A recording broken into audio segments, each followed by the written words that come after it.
Haleluya. Shalom alaikum. Tuhan Yesus Kristus baik. Amin. Sungguh baik dan sangat baik kepada kita. Kita bangga punya Yesus Kristus, karena kita masih berikan kesempatan oleh Tuhan pada hari-hari terakhir ini menjelang kedatangannya mengangkat kita semua. Ya, sekali lagi saya tekankan, tahun ini menurut penanggalan Yahudi Ibrani, tahun ini adalah tahun Ayin Dalet. Tahun Ayin Dalet. Ayin berarti mata Tuhan. Dalet berarti apa itu? Ya, mata Tuhan ditujukan kepada. Dalet itu artinya sebetulnya gerbang-gerbangnya Tuhan. Nah, gerbang Tuhan itu adalah kita, gereja kita. Itu gerbangnya Tuhan. Jadi Ayin Dalet artinya mata Tuhan tertuju kepada gerbangnya, sehingga banyak sekali gerbang-gerbang Tuhan yang tertutup selama ini akan dibuka oleh Tuhan. Waktu open the gate, bukalah pintu-pintu gerbang. Maka saudara siap nggak membahas ribuan orang datang kepada Yesus? Saya selalu katakan, kita yang diurapi Roh Kudus harus siap dengan kekuatan Roh Kudus untuk apa? Untuk memenangkan jiwa bagi Kristus. Karena kita adalah pintu gerbang. Kita adalah pintu gerbang. Ingat loh. Sekali lagi, kita adalah apa? Pintu gerbang. Pintu gerbangnya Tuhan. Ya. Kalau Anda adalah gereja di mana nama Yesus ditegakkan, gereja namanya gereja Kristus. Kristus artinya yang diurapi Roh Kudus, itu namanya batu karang. Batu karang itu luar biasa, teguh. Dihantam gelombang apapun dia tetap berdiri teguh. Makanya hari ini Tuhan mau bicara kepada kita mengenai iman dan hati. Dua hal ini, iman dan apa? Hati. Tolong baca dulu. Ya, baca dulu. Saya rewind sekarang supaya kalian lebih jelas lagi. Ya. Jadi gereja yang namanya gereja Kristus adalah gereja yang diurapi Roh Kudus. Itu yang diakui Tuhan. Sebab itu adalah emas, perak, batu permata. Itu gereja keras. Memang keras, saudara. Imannya keras. Makanya firmannya juga keras dan agak panjang. Ya.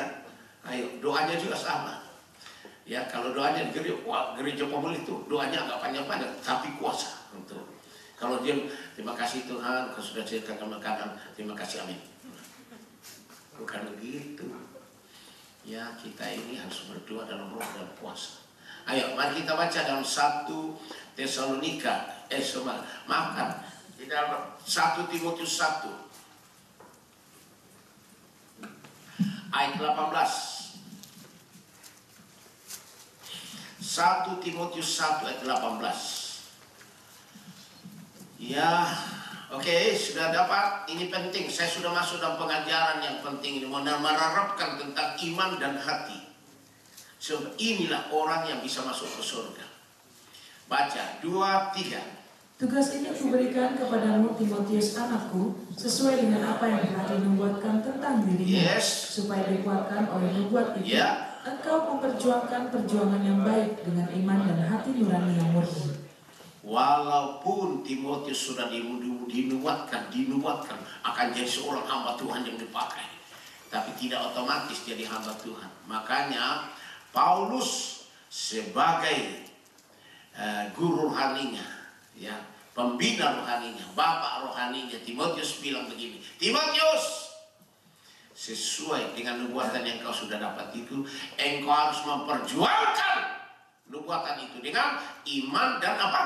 Hati nurani yang murni. Ayo sekali lagi, engkau harus memperjuangkan dengan apa? Iman dan hati nurani yang murni. Dua-duanya ya, oke?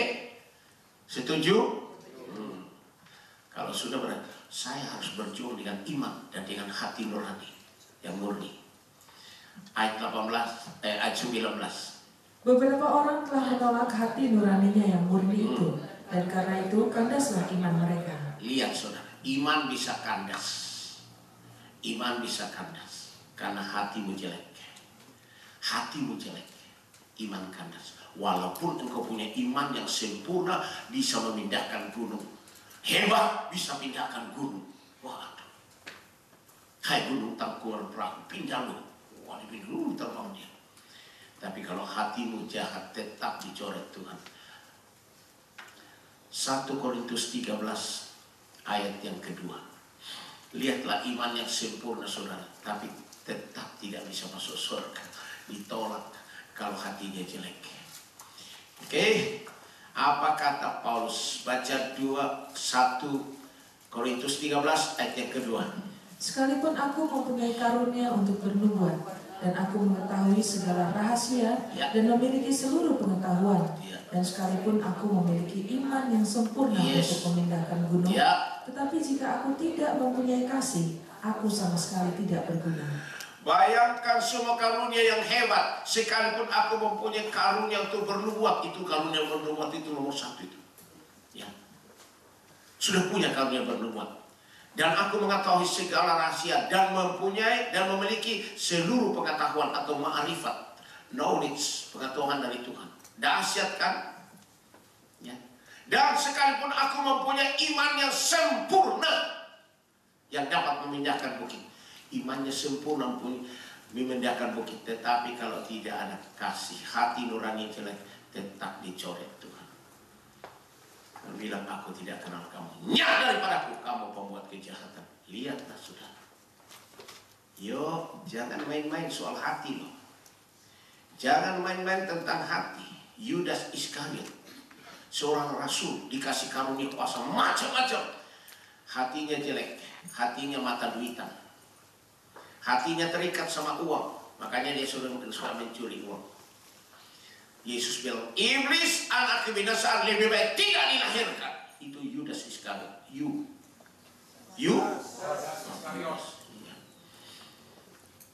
Oh, saudara, perhatikan ini. Makanya dalam khotbahnya Tuhan Yesus jelas sekali dikatakan di dalam Matius pasal yang ke-7 ayat 22. Ya, ayat 22 dan 23. Lihatlah hamba-hamba Tuhan yang ditolak masuk surga. Ini pendeta-pendeta hamba Tuhan yang sudah melayani hebat, sudah dikasih karunia bernubuat, musir setan, melakukan mujizat, tetap ditolak Tuhan. Silakan baca, ini khotbah Tuhan Yesus, bukan khotbah pendeta. Baca 2-3. Pada hari terakhir banyak orang akan berseru kepadaku, Tuhan, Tuhan, bukankah kami bernubuat demi namamu, dan mengusir setan demi namamu, dan mengadakan banyak mukjizat demi namamu juga? Hebat ya dia hamba Tuhan ini. Hebat nggak? Saya mau tanya. Hebat nggak? Sudah bernubuat, berarti sudah dipenuhi Roh Kudus, seperti Yudas Iskariot. Sudah mengusir setan. Wah. Pelepasan, deliverance, pelepasan, dahsyat. Hebat. Dan melakukan banyak apa? Mukjizat, banyak miracle, mukjizat terjadi. Orang mati dibangkitkan, orang lumpuh jalan. Hebat. Tapi Yesus bilang, aku tidak kenal kamu. Dia lakukan dalam nama Yesus. Tolong, ayat 23. Apa kata Tuhan Yesus kepadanya? Pada waktu itulah aku akan berterus terang kepada mereka dan berkata, aku tidak pernah mengenal kamu. Enyahlah daripadaku kamu sekalian pembuat kejahatan. Yesus usir, aku tidak kenal kamu. Itu hatimu jahat. Hati nuranimu jahat. Maka imanmu tadi dicoret sama Tuhan. Jelas nggak saudara? Jelas nggak? Jangan jadi orang Kristen yang punya iman. Wah, cari nubuatan kesana kesini. Ada yang begitu loh. Jemaat nubuatan. Ada hamba Tuhan katanya dipakai bernubuat, datang ke sana berbondong-bondong. Aduh, hanya untuk dapat nubuatan. Aduh, dosa banget saudara. Ya. Ada, wah di situ ada mujizat, dia datang. Aduh. Apa sih artinya itu kalau hatimu jelek? Hatimu masih ada kepahitan, benci, dendam, sakit hati, iri hati. Engkau masih sombong. Hatimu jelek, penuh dengan perzinahan, percabulan. Semua yang dari dalam hatimu itu sekarang, itu keluar, itu yang dilihat orang. Hati adalah sumber segala-galanya. Itu hati. Makanya kalau hatimu jelek, itu imanmu dicoret sama Tuhan. Tuhan Yesus katakan di dalam Markus pasal 7 ayat 21. Markus pasal 7 ayat 21. Tolong lihat saudara, supaya saudara bisa check and recheck hatimu. and recheck hatimu. Saya tidak katakan cek and recheck imanmu, tidak, hati dulu, ya, hati dulu. Ayo, 2, 3. Sebab dari dalam, dari hati orang timbul segala pikiran jahat, percabulan, pencurian, pembunuhan, terus perzinahan, keserakahan, kejahatan, kelicikan, hawa nafsu, iri hati, hujat, kesombongan, kerobanan. Semua hal-hal jahat ini timbul dari dalam dan menajiskan orang. Timbul dari dalam apa? Hati. Dari dalam hati orang timbul segala pikiran yang jahat. Pikiran. Kalau pikiranmu jahat, najis, zina, cabul, pikiranmu benci, dendam, itu berarti hatimu itu begitu. Silakan saudara cek and recheck hatimu. Mau lihat hati? Yesus katakan dari buahnya kita bisa mengenal suatu pohon. Tidak ada pohon yang baik buahnya tidak baik. Selalu pohon yang baik pasti buahnya baik. Pohon yang tidak baik buahnya tidak baik.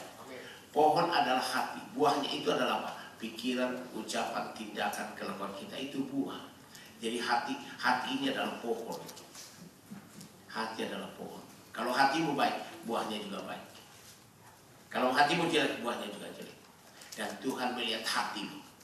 Kalau hatimu tidak baik, pasti dicoret. Walaupun engkau pendeta, sudah melakukan mujizat, bisa memindahkan gunung. Wah, Tuhan bilang aku tidak kenal kamu, nyadar daripada kamu pembuat kejahatan. Pembuat kejahatan.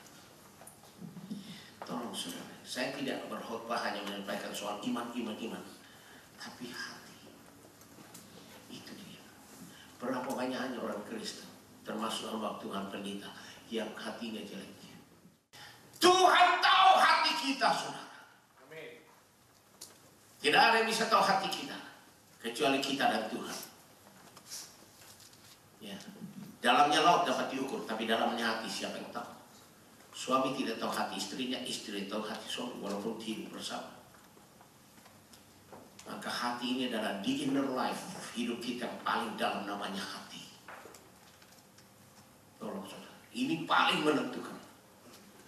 Saya minta kepada kalian, kalau kalian mau dipakai Tuhan pada hari-hari terakhir menjalankan kedatangan Tuhan, mari supaya hatimu berkenan kepada Tuhan.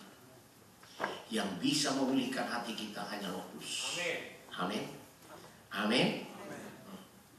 Yehezkiel 36 ayat 25. Yehezkiel 36 ayat 25. Yang bisa memulihkan hati kita hanya Roh Kudus. Tolong. Kalau Anda tidak mau diurapi Roh Kudus terus, hatimu tetap jelek. Yudas Iskariot. Banyak nanti saya, Pak Silas kenapa? Katanya dia pendeta, dia suka khotbahnya bagus. Tapi kok kalau ngomong kok kata-kata kebun binatang, babi monyet kalau sudah marah, babi monyet. Saya bilang, ya. Hati nurani yang paling menentukan, bukan iman. Iman itu berfungsi kalau hati nurani beres. Sebab iman tanpa perbuatan bagaimana? Mati. Ayo saudara. Ayat Yehezkiel 36 ayat 3, ayo baca ayat 25. Aku akan mencurahkan kepadamu air jernih yang akan mentahirkan kamu dari segala kenajisanmu, dan dari semua berhala-berhalamu aku akan mentahirkan kamu. Saya mau tanya, siapa yang bisa mentahirkan hati kita? Hanya Roh Kudus yang bisa mentahirkan atau memulihkan hati kita dari semua kenajisan kita. Kemarin saya khotbah, saya bilang, walaupun engkau tadinya pelacur gunung, najis sekali, semua orang katakan dia najis.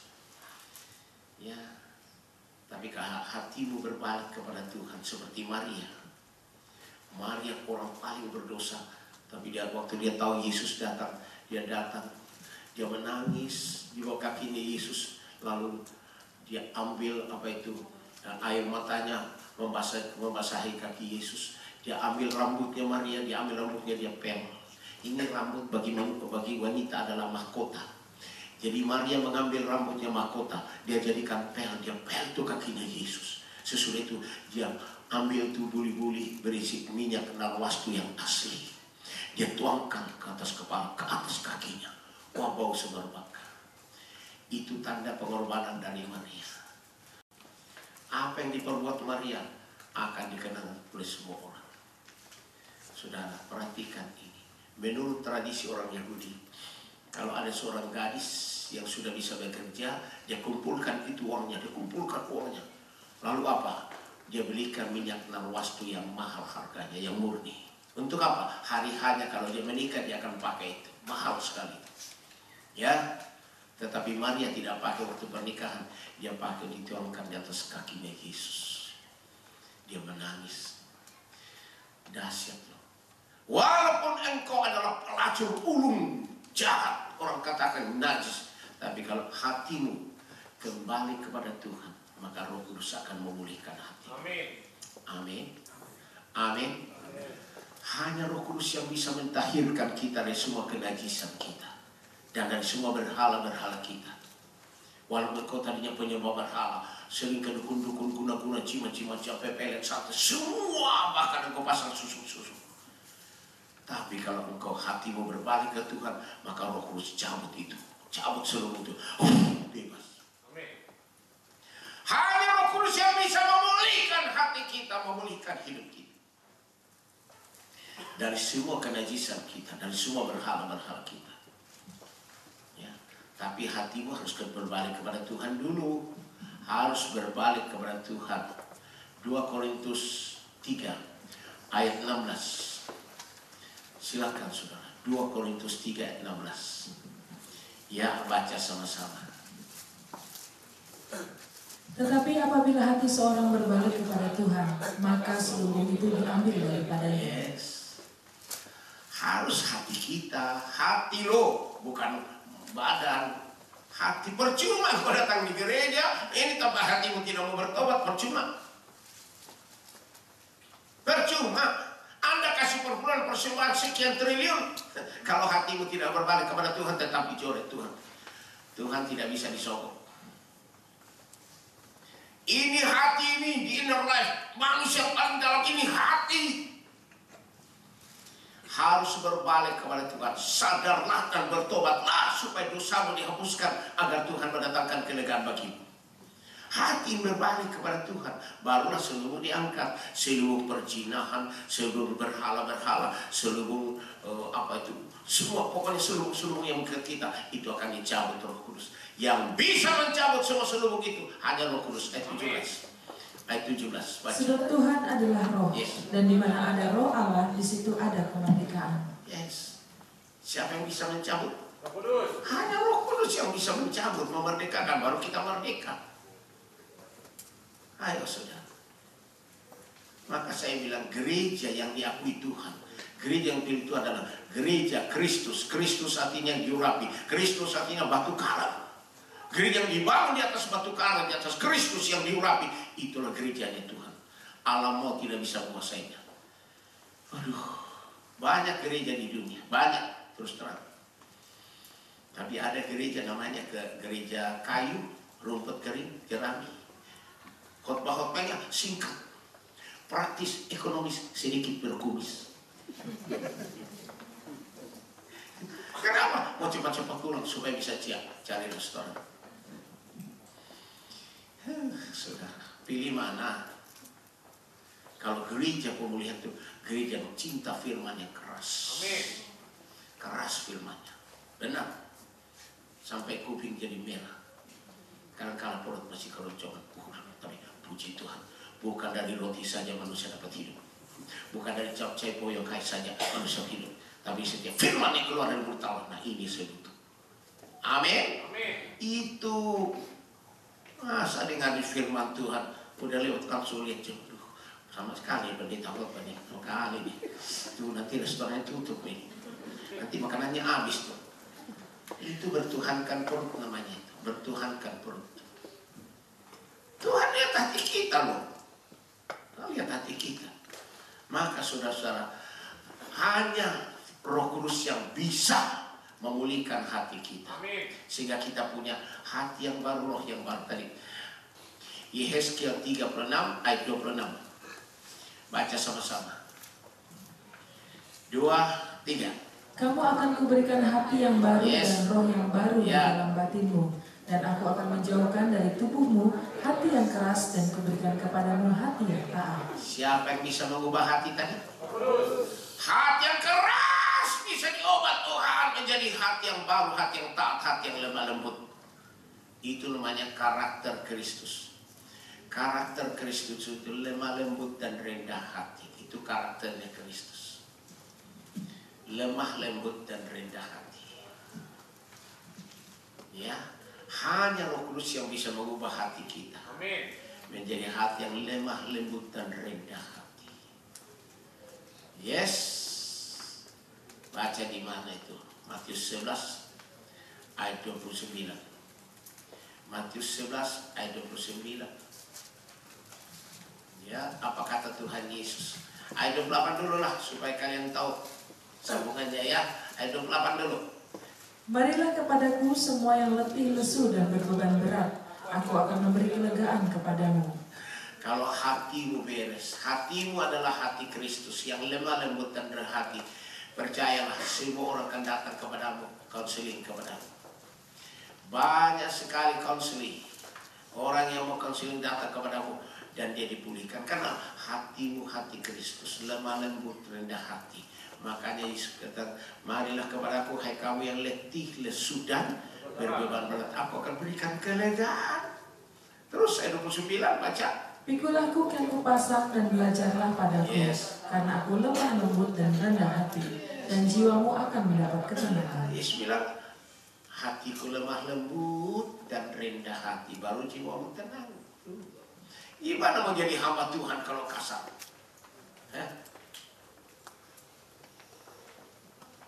Orang itu mencari kelepasan. Mereka letih, lesu, berbeban berat, punya masalah berat. Datang ke sana dimaki-maki, dimarah-marahi. Nggak bisa dong. Kita ini harus seperti air, memberikan kesejukan. Yesus bilang, marilah kepadaku hai kamu yang letih, lesu, berbeban berat. Aku akan berikan kelegaan padamu.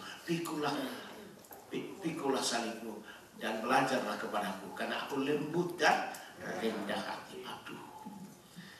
Maka jiwamu akan beroleh apa? Ketenangan. Tenanglah kini hatiku, Tuhanku turutin langkahku. Tenang. Hadapi dunia, walaupun dunia sekarang resesi. Kalau hatimu beres, percayalah, tenang aja. Badai pasti berlalu. Amin. Pokoknya saya tenang, saya diurapi Roh Kudus. Berarti apa? Berkat Tuhan akan mengikuti aku. Amin. Bukan aku yang ikuti berkat. Umat yang diurapi Roh Kudus akan diikuti berkat. Amin. Kalau tidak diurapi Roh Kudus, maka kita ikuti berkat, kejar berkat, akhirnya sakit jantung, darah tinggi, kolesterol, mati, pindah rumah, ukuran 2 kali 1. Tapi kalau kita diurapi Roh Kudus, miracle, mujizat akan terjadi, berkat akan mengikuti kita. Daud menyaksikan itu dalam Mazmur 23. Ayat yang ke-5, ulangi lagi, ayat 5 dan ayat 6. Lihat saudara. Ayo baca sama-sama supaya kalian tahu. 2, 3. Engkau menyediakan hidangan bagiku di hadapan lawanku. Yes. Engkau mengurapi kepalaku dengan minyak. Pialaku penuh melimpah. Engkau mengurapi aku dengan minyak Roh Kudus. Aku diurapi Roh Kudus, maka pialaku penuh, luber. Itu berkat berkelimpahan. Amin. Berkat berkelimpahan. Tuh, pialaku penuh melimpah. Lalu dia katakan di ayat yang berikut, kebajikan dan kemurahan belaka akan mengikuti aku seumur hidupku, dan aku akan diam dalam rumah Tuhan sepanjang masa. Daud mengatakan kebajikan, kemurahan, berkat akan mengikuti aku sepanjang umur hidupku. Aku diberkati. I am blessed every day. I am blessed. Tiap hari aku diberkati. When I wake up in the morning, or I lay my head to rest, I am blessed. Pokoknya I am blessed. Aku diberkati. Kebajikan, kemurahan mengikuti aku seumur hidupku. Diikuti sama berkat. Umat yang diurapi Roh Kudus diberkati pasti. Amin. Lalu dia katakan, Kebajikan dan kemurahan mereka akan mengikuti aku seumur hidupku, dan aku akan diam dalam rumah Tuhan sepanjang masa. Rajin ke gereja, karena gereja adalah pintu gerbang surga. Gereja adalah pintu gerbang surga. Gereja adalah ekaleos, eklesia. Di situ berkat akan dicurahkan. Amin. Hati, saudara, ini paling penting mengenai hati. Saya mau bicara dengan hati dulu, ya. Yeskel 36 tadi ayat 25 dan 26 toh. Sekarang ayat 27. Ayo lanjutkan ayat 27.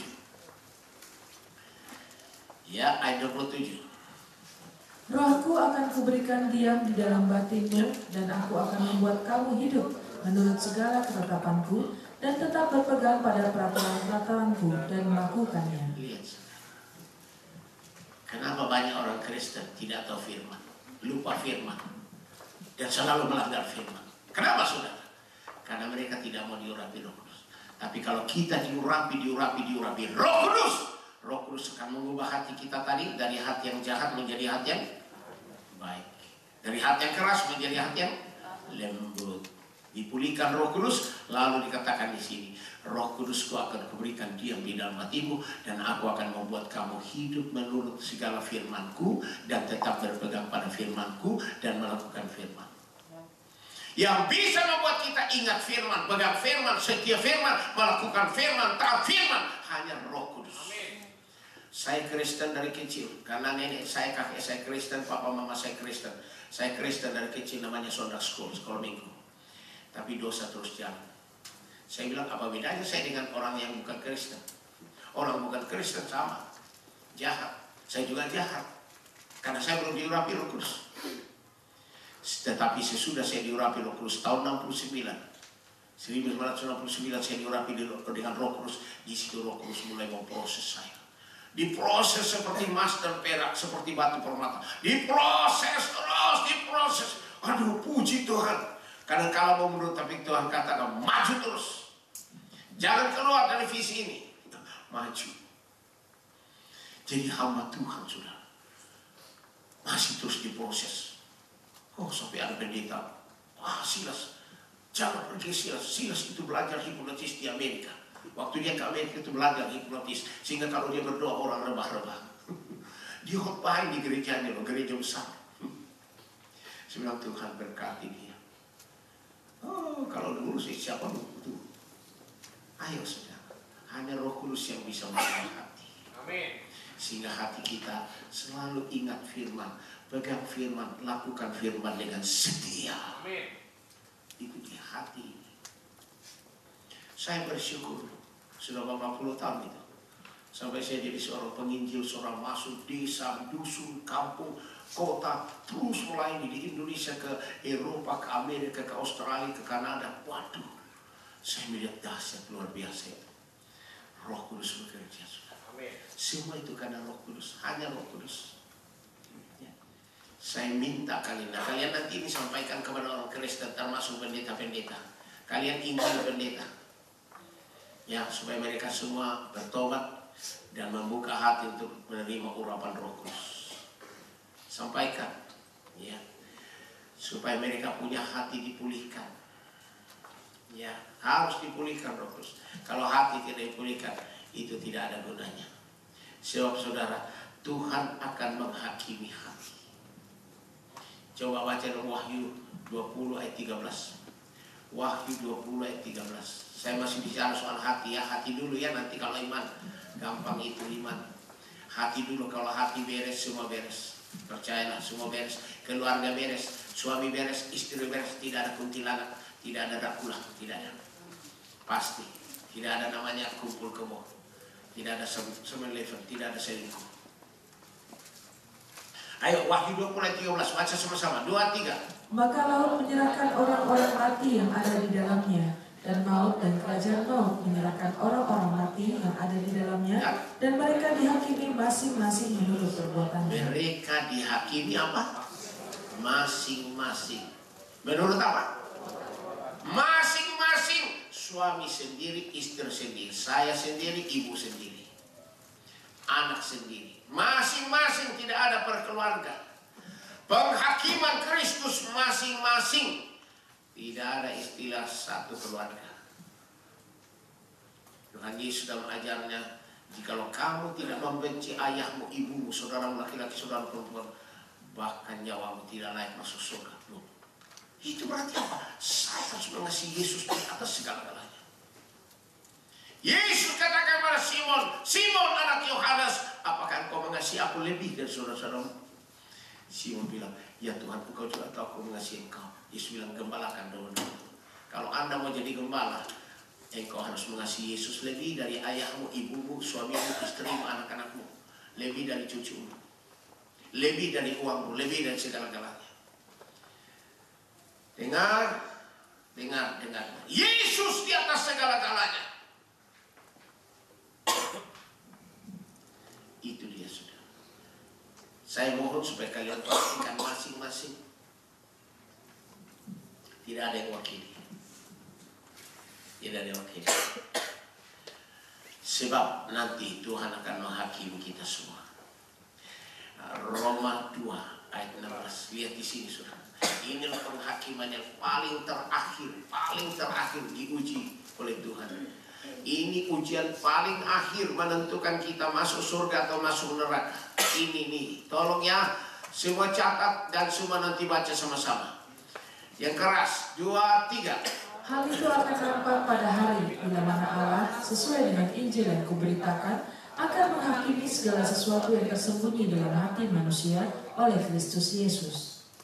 Yang paling akhir dihakimi oleh Tuhan, baik suami atau istri atau anak atau cucu, adalah hati. Itu paling akhir. Mungkin pertama, wah, kamu aktif di gereja, Tuhan bilang, oh kredit poin bagus, kamu kasih perpuluhan, yes, itu bagus, kasih kamu persembahan, bagus, kamu jadi petekur, bagus, kamu jadi pendoa syafaat, bagus, kamu jadi pengkhotbah, hebat, ya, semua kredit poin bagus. Sampai pada ujungnya, oh hati jelek, aku tidak mengenal kamu, nyadar padaku kamu membuat kejahatan.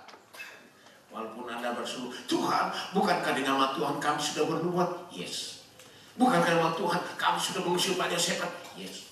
Bukankah di nama Tuhan kami sudah banyak melakukan mujizat? Yes. Tapi Yesus bilang, aku tidak kenal kamu. Kamu jahat. Nyadar padaku, kamu pembuat kejahatan. Jelaskan. Kata-kata hakim agung adalah Yesus Kristus.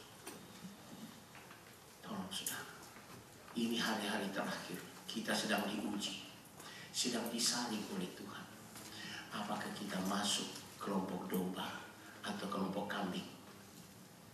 Apakah kita masuk 5 naktara yang bijaksana atau 5 naktara yang bodoh? Semuanya orang Kristen. 10 naktara semua orang Kristen menantikan kedatangan Yesus. Tapi yang lain ditinggal. Ya, Tuhan mau menguji hati kita. Tuhan mau menguji hati kita, itu ujian paling akhir. Sebab kalau hatimu tidak beres, imanmu bisa memindahkan gunung pun tidak ada artinya. Jelas nggak itu? Jelas nggak? Jelas. Ya, mari kita baca Yohanes 7 ayat 37. Ya, ayat 37. Silakan baca. 2, 3. Dan pada hari terakhir, yaitu pada puncak perayaan itu, Yesus berdiri dan berseru, barang siapa haus, baiklah ia datang kepadaku dan minum. Harus haus. Terus. Barang siapa percaya kepadaku, seperti yang dikatakan oleh kitab suci, dari dalam hatinya akan mengalir aliran-aliran air hidup. Baru akan mengalir dari dalam hatinya aliran-aliran air hidup, yaitu Roh Kudus. Dari dalam hatinya akan mengalir aliran-aliran air hidup, yaitu aliran Roh Kudus. Makanya Yesus katakan pada hari terakhir, pada puncak perayaan Yesus berdiri dan berseru dalam khotbahnya, barang siapa haus, hendaklah ia datang kepadaku dan minum. Barang siapa percaya kepadaku, seperti dikatakan Alkitab, dari dalam hatinya akan mengalir aliran-aliran air hidup, yaitu Roh Kudus. Kalau saudara mau terus haus akan Roh Kudus, Roh Kudus akan terus mengalir kepadamu dan akan mengubah hatimu menjadi hati yang taat, hati yang baik, hati berkenan, dan mengalir dari hatimu adalah aliran Roh Kudus, mengalir terus. Saya mohon hauslah kepada Roh Kudus. Tuhan Yesus katakan ini, Biasanya kalau Yesus mengajar dia duduk, tapi kali ini dia berdiri. Itu mau menyatakan proklamasi paling penting sekali. Barang siapa haus, hendaklah ia datang kepadaku dan minum. Barang siapa percaya kepadaku seperti yang dikatakan di kitab suci, dari dalam hatinya akan mengalir aliran-aliran air hidup. Yang dimaksudkan ialah Roh Kudus yang akan diterima oleh mereka yang percaya. Karena Roh Kudus itu belum datang, karena Yesus belum menggunakan ayat yang ke-39. Yang dimaksudkannya ialah roh yang akan diterima oleh mereka yang percaya kepadanya. Sebab roh itu belum datang karena Yesus belum dimuliakan. Roh Kudus belum datang waktu Yesus masih ada di dunia. Tapi Yesus sekarang sudah ada di surga. Dia curahkan ke dunia di Roh Kudus. Yesus bilang, terima Roh Kudus. Waduh. Kalau kamu katakan dosa orang diampuni, dosanya diampuni. Kalau kamu katakan dosa orang tetap dosanya, aku beri kamu kuasa di surga dan di bumi. Apa yang kamu ikat di bumi terikat di surga. Apa yang kamu lepaskan di bumi terlepas di surga. Itulah kuasa urapan Roh Kudus yang dahsyat. Kita diberi karunia untuk menciptakan melalui Roh Kudus. Amin. Ini harus beres, saudara. Ini hati. Ini kalau hati dipulihkan Roh Kudus, dari dalam hatimu mengalir Roh Kudus. Kalau hatimu dipulihkan Roh Kudus. Saudara mau nggak hatimu dipulihkan Roh Kudus? Mau nggak? Ya, rajin diurapi. Hanya itu jalannya. Yesus bilang, barang siapa haus, hendaklah ia datang kepadaku dan minum. Barang siapa percaya kepadaku seperti katakan kitab suci, dari dalam hatinya akan mengalir aliran air hidup, yaitu Roh Kudus. Harus haus kepada Roh Kudus. Saya dari tahun 69 haus diurapi Roh Kudus. Sampai sekarang, saya bilang sampai Yesus datang, saya haus. Jangan kira kalau saya khotbah di sini, saya tidak diurapi Roh Kudus. Kalian diurapi, saya juga diurapi. Sama-sama diurapi. Sama-sama. Amin. Amin. Amin. Kalau saya khotbah di sini bukan berarti hanya saudara, bukan buat saya juga.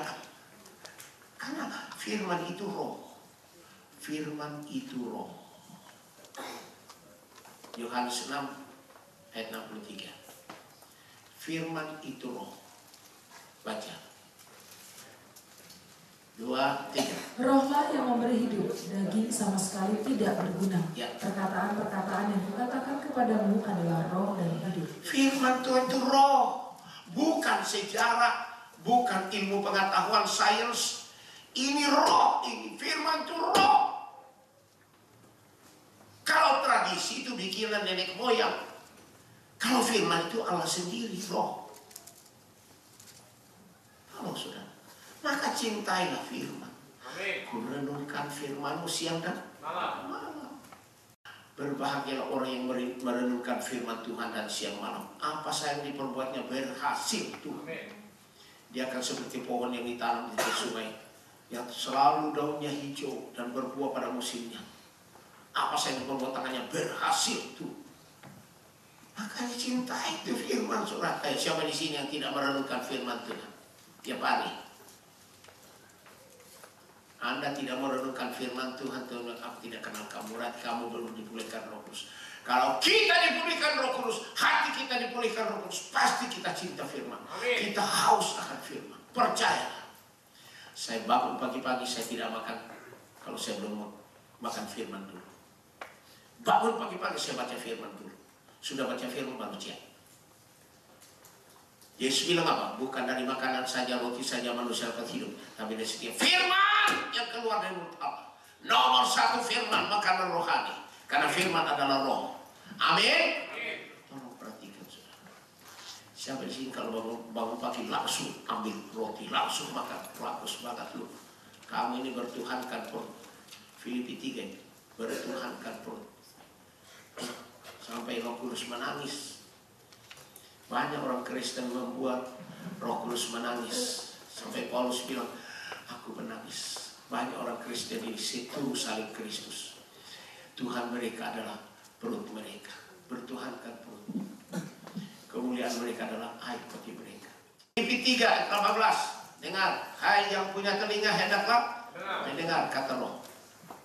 2, 3. Karena seperti yang telah kerap kali kukatakan kepadamu dan yang kunyatakan pula sekarang sambil menangis. Banyak orang yang hidup sebagai seteru salib Kristus. Banyak orang Kristen yang seteru atau musuhnya Tuhan Yesus. Banyak orang Kristen yang menjadi musuhnya Kristus. Musuh urapan Roh Kudus. Kristus artinya apa? Yang mengurapi. Ini orang Kristen ini bertuhankan perut. Terus 19. Kesudahan mereka ialah kebinasaan. Tuhan mereka ialah perut mereka. Kemuliaan mereka ialah aib mereka. Pikiran mereka semata-mata tertuju pada perkara duniawi. Kesudahan mereka ialah kebinasaan, neraka. Tuhan mereka ialah perut mereka. Bertuhankan perut.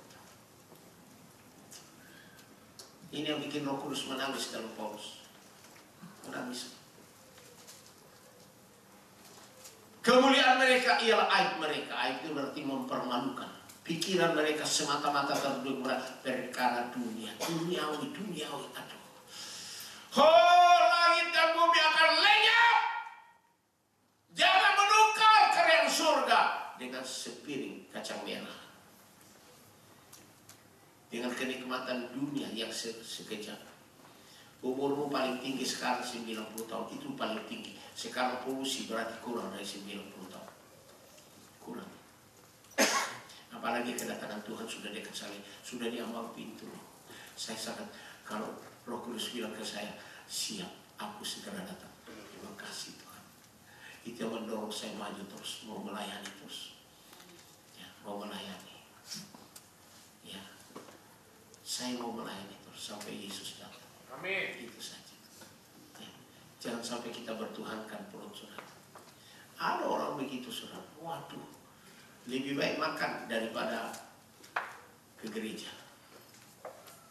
Lebih baik makan daripada hal-hal itu. Jadi cari yang duniawi terus. Walaupun dia Kristen. Sama seperti Yudas Iskariot. Walaupun dia rasul tapi bertuhankan perut, mata duitan, maka dia jadi pencuri. Saya mohon kalian perhatikan. Ya, jelas nggak? Jelas nggak? Nah, kemudian kita masuk sekarang dengan iman. Wah, ini harus jelas sekali saudara. Sebab inilah saatnya saya harus menjelaskan kepada kalian. Supaya jelas, jangan sampai engkau tidak masuk surga. Sekarang iman. Ayo, mulai dengan Roma 10 ayat 17. Kalau kita bicara soal iman, berarti bicara firman. Iman itu hanya berasal dari apa? Firman. Ayo baca. 2, 3. Jadi iman timbul dari pendengaran, dan pendengaran oleh firman Kristus. Saudara, iman itu hanya dari firman. Jangan bilang kata pendeta, kata orang itu, karena orang tahu tidak ada di firman. Harus dari firman. Amin. Kalau ada dari firman, jangan tolak itu, jangan tolak. Itu firman, itu Allah sendiri, itu roh. Jangan tolak. Kalau engkau mendengar firman yang keras dan engkau mulai marah dan ini, wah sudah salah itu. Kupingmu merah tapi puji Tuhan, saya ditemplak. Terima kasih Pak, saya berdosa. Nah, sekarang yang kedua saudara. Kalau Anda mau menjadi orang Kristen dewasa, saudara harus cintai firman yang keras. Amin. Kalau mau jadi Kristen dewasa, pasti masuk surga. Cintai firman yang keras. Kalau Anda cinta firman yang tidak keras, itu namanya susu.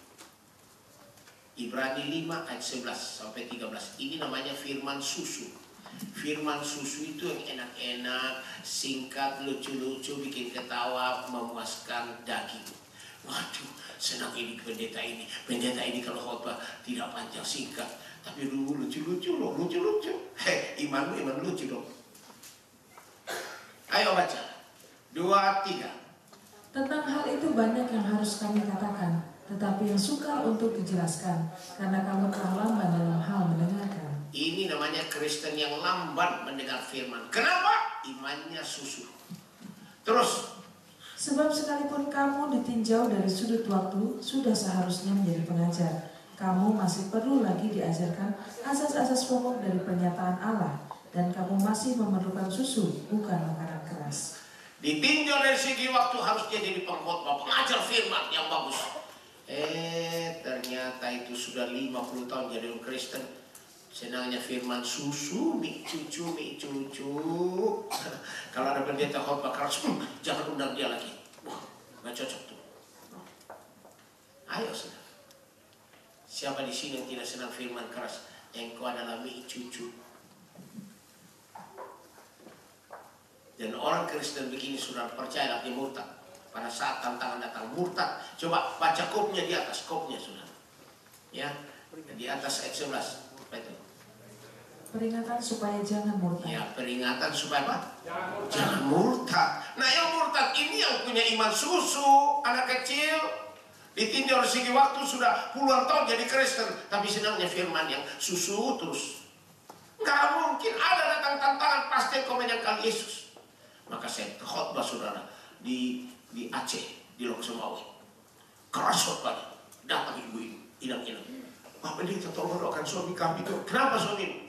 Pak, suami kami pindah gereja. Kenapa? Supaya gajinya naik, supaya jabatannya naik. Waduh, saya teriak. Siapa yang menyangkal Yesus di hadapan manusia, maka Allah akan menyangkal dia di depan malaikat-malaikat Tuhan dan di depan malaikat di depan Bapa di surga.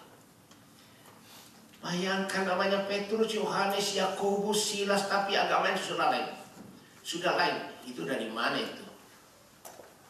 Saya tidak salahkan agamanya, saya salahkan dia. Kamu kok hanya dengan sepiring kacang merah kamu sudah menyangkal Yesus. Kamu cari lagi, tidak ada, walaupun engkau cari dengan air mata. Saya khotbah di situ. Saya khotbah juga di Indonesia bagian timur, di Kupang kemarin. Lihat saudara-saudara kita yang ada di Irian, namanya nama Kristen semua, tapi beda. Itu dia saudara. Saya mohon kalian perhatikan, ini dunia yang kita hadapi, ini dunia begini, tergantung dari kita. Coba saudara, saya mau kasih tahu kalian, hati ini menentukan ini. Hati ini menentukan. Baru kita iman. Iman itu yang kedua. Ya, sekarang ayat berapa sekarang? 13. Sebab barang siapa masih memerlukan susu, ia tidak memahami ajaran tentang kebenaran. Ya. Sebab ia adalah anak kecil. Anak kecil. Ini kalau saudara senang firman yang lucu-lucu, yang singkat-singkat, bikin ketawa dan sebagainya, Anda anak kecil, imanmu iman cetek anak kecil. Engkau pasti akan menyangkal Yesus. Ayo saudara.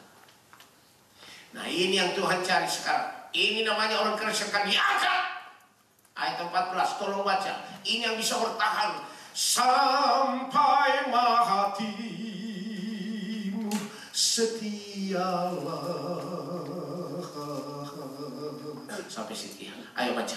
2, 3. Tetapi makanan keras adalah untuk orang-orang dewasa yang karena mempunyai panca indera yang terlatih untuk membedakan yang baik daripada yang jahat. Firman yang keras untuk orang Kristen yang dewasa bisa membedakan ini baik, ini jahat, ini dosa, ini bukan dosa, ini Tuhan, ini hantu. Ini dulu saja itu. Itulah orang Kristen yang dewasa, cinta firman yang keras. Tolong kasih tahu kepada semua. Jangan khotbah yang lucu-lucu terus, enak-enak, mau diberkati, diampuni. Aduh, dosa dari hari Senin, Selasa, Rabu, Kamis cuma 1, hari Minggu Tuhan ampuni saya 7 kali berzina. Sudah, aduh terima kasih Tuhan saya diampuni karena pendeta bilang dosamu sudah diampuni. Yang mulai Senin berdosa lagi. Aduh. Dengarkan saudara, kau tidak bisa ketemu Yesus kalau kau tidak kudus. Berbahagialah orang yang suci hatinya, karena mereka akan memandang Allah. Kuduslah kamu seperti Allah Bapa kudus. Harus cinta firman keras. Tuhan Yesus kalau khotbah saudara keras. Yohanes 6 ayat 60. Coba baca. Yohanes 6 ayat 60. Ya, Tuhan Yesus kalau khotbah itu keras.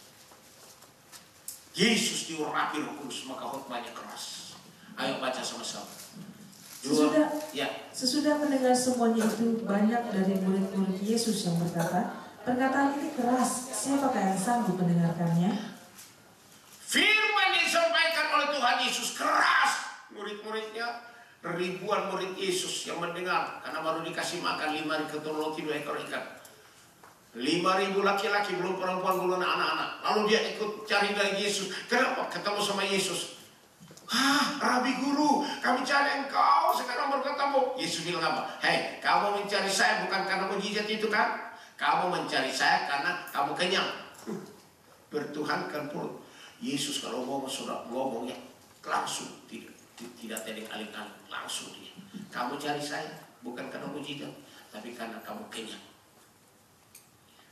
Lalu Yesus berkata, bekerjalah bukan untuk makanan yang akan binasa. Bekerjalah untuk makanan bisa bertahan sampai pada hidup yang kekal. Amin. Waduh. Makananku adalah melakukan kehendak Bapa di surga dan menyempurnakannya. Itu dia. Tolong sudah perhatikan firman yang keras. Mundur mereka. Ayo, ayat 65.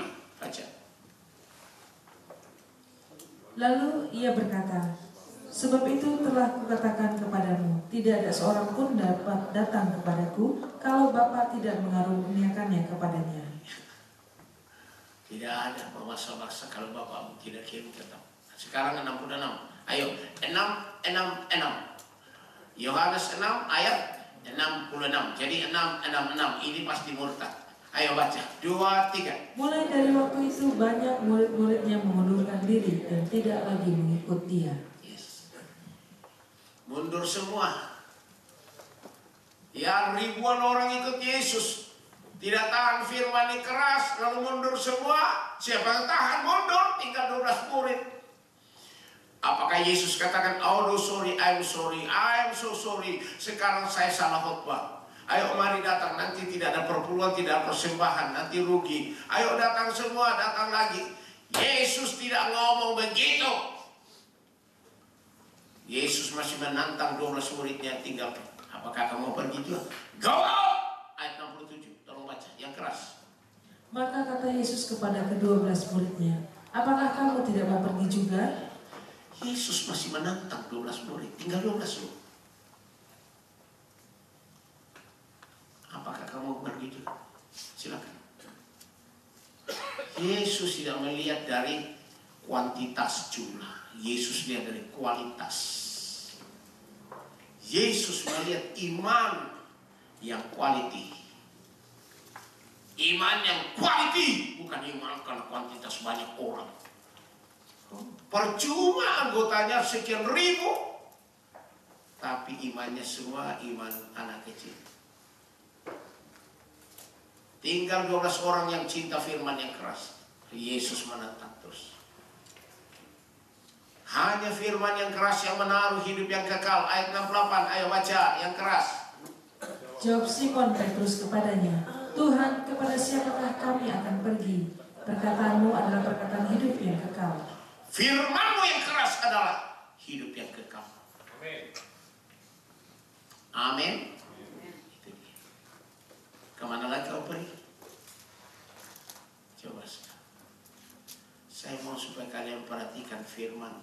Jangan sampai engkau itu senangnya firman yang lucu-lucu, singkat-singkat, enteng-enteng, berkat-berkat melulu, berkat melulu. Hai, berkat itu bukan kerajaan Allah itu.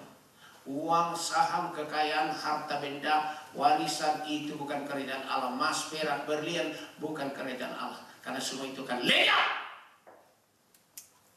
Langit dan bumi akan lenyap. 2 Petrus 3 ayat 10. Silakan baca semua saudara, biar kita terus menerus baca dulu ya. 2 Petrus 3 ayat 10. 2, 3. Tetapi hari Tuhan akan tiba seperti pencuri. Pada hari itu langit akan lenyap dengan gemuruh yang dahsyat, dan unsur-unsur dunia akan hangus dalam nyala api, dan bumi dan segala yang ada di atasnya akan hilang lenyap. Saya mau tanya kalian, emas, perak, berlian, uang, saham, dolar, dan sebagainya, rumah, kendaraan, di mana dia? Ayo, dibawa masuk surga atau lenyap? Itu bukan kerajaan Allah, bukan. Tuhan bilang cari dahulu kerajaan Allah dan kebenangannya. Itu bukan kerajaan Allah. Kalau kamu khotbah, jangan khotbah itu. Khotbahkan kerajaan Allah. Itu kebenaran, damai sejahtera dan sukacita. Tuhan tidak melihat dari jumlah, kuantitas. Tuhan mau melihat yang kualitas, quality. Iman kualitas. Itu dia. Iman kualitas adalah iman karena Roh Kudus. Hanya iman Roh Kudus. Bukan iman hikmat manusia. hanya iman Roh Kudus. Tuhan tidak bekerja dengan banyaknya orang atau demokrasi, keputusan banyak orang.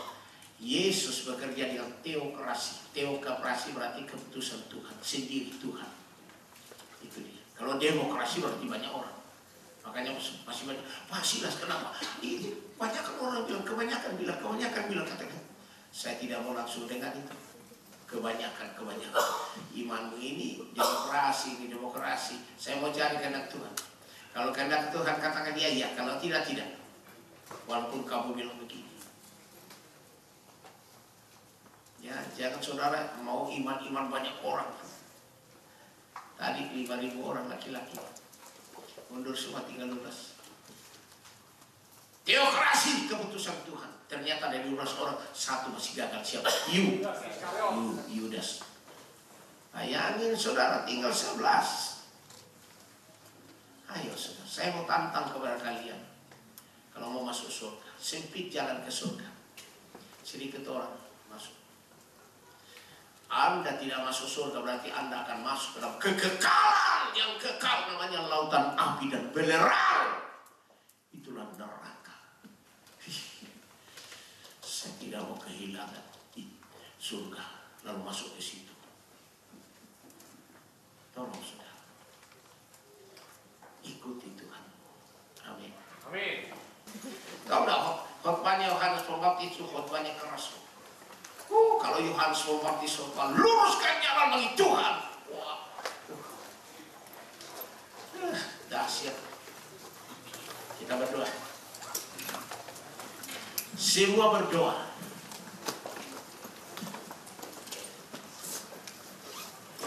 Doanya hanya satu, ini mengaku dosa. Sadarlah dan bertobatlah supaya dosamu dihapuskan, agar Tuhan mendatangkan kelegaan bagimu.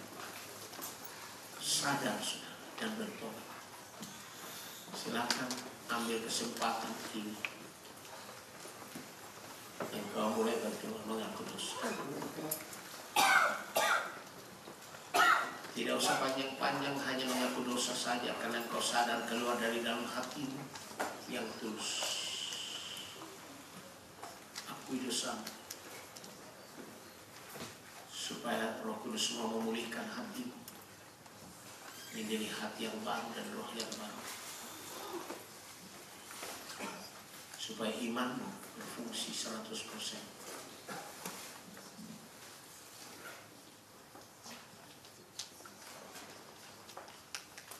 Have thine own way, Lord. Have thine own way. Thou art the potter, I am the clay.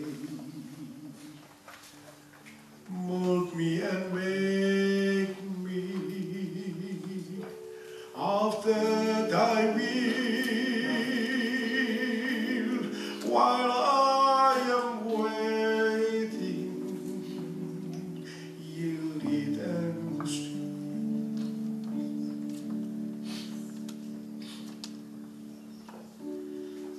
Kehendak menjadi Bapa.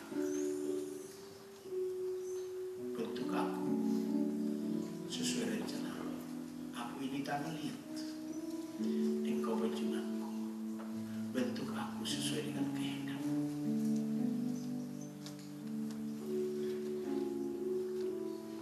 Sadarlah dan bertobatlah, maka dosamu akan dihapuskan oleh Tuhan, supaya engkau memperoleh kelegaan daripada Tuhan.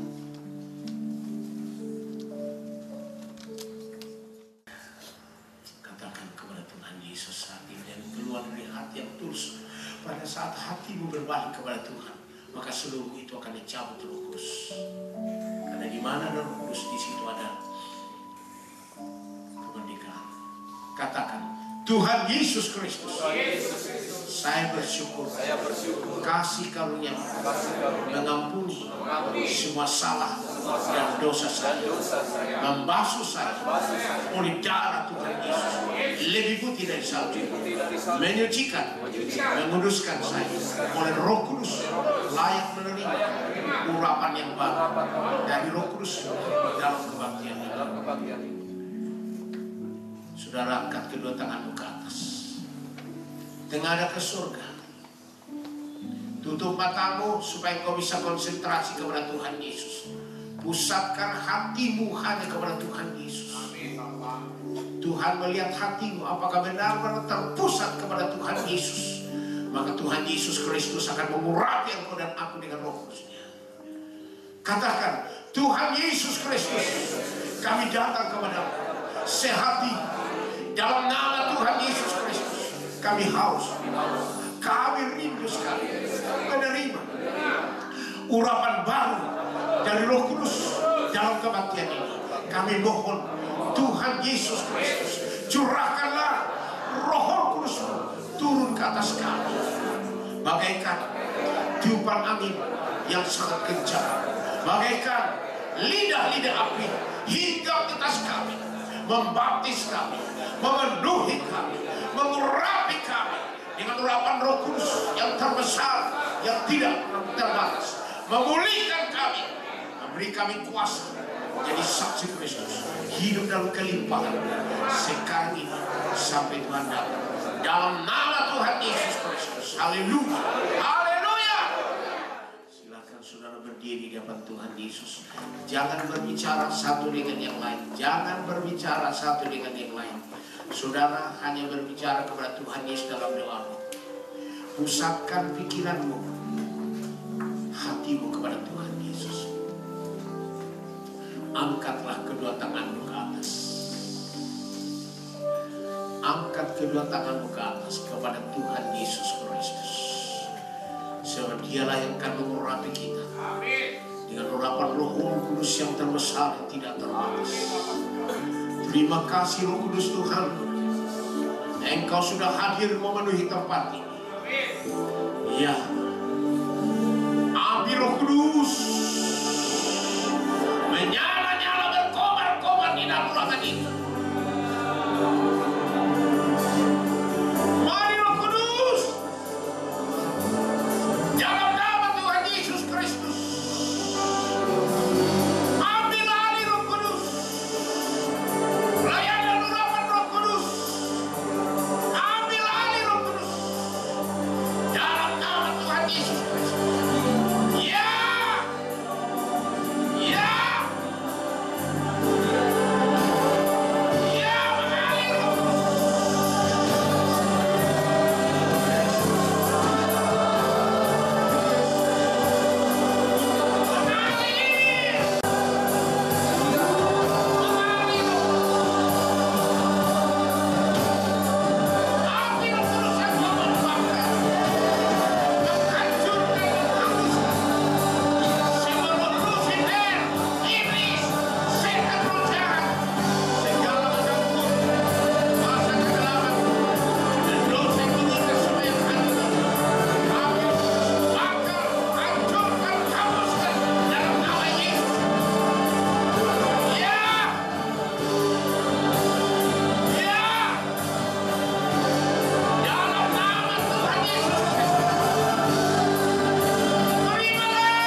anugerah-Mu kepadaku tak pernah berubah. Perbuatan-Mu terlukiskan di dalam hatiku. Tercengang ku dibuat-Mu, ku kagum padamu. Tak ada hal di hidupku yang luput darimu. Kau indah, kau mulia, tiada sepertimu. Ku ingin hidupku menyenangkan-Mu.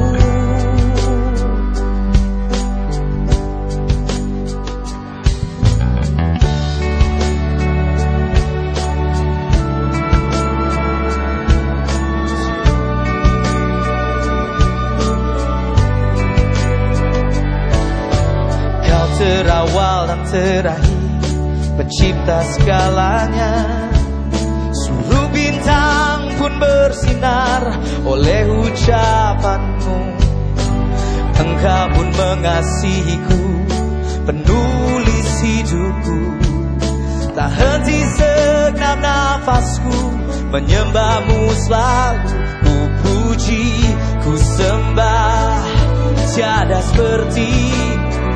Ku ingin hidupku